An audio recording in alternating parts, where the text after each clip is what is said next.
现在正是吃苹果的季节，刚好家里囤了2箱，用它来做一个空气炸锅烤苹果干。先把皮刮掉，对半切开，去掉苹果核，放入水中，加入食用盐，第一防止氧化，第二让苹果更甜，泡上5到10分钟。块头太大，再擀上一刀，成这种小块，稍微沥干水分，放进空气炸锅里面进行第一烤，180度烤上20分钟。烤完后表皮脱水，变得干干的，而且里面的果糖也会烤出来，闻着就香。再放进蒸锅里面，大火蒸上15分钟，蒸熟后整体变软，水分居多。第二次放进空气炸锅，温度要调低130度，烤上30分钟。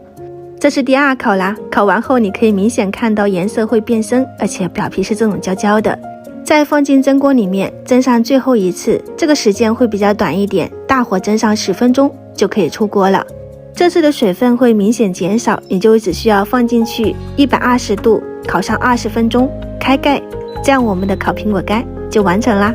你稍微冷却后，或者是放到第2天吃，烤出来的糖浆裹在表皮，色泽红亮，味道又是酸酸甜甜，香软好吃。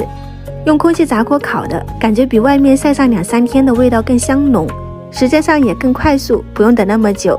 我这个空气炸锅不用翻面，如果是常规款，你中途给它翻一次面，其他的都是一样的。想吃的话呢，可以把这个视频点赞收藏起来，在家里面试一下。喜欢我的视频记得关注我哦，我是夏妈，下次再见。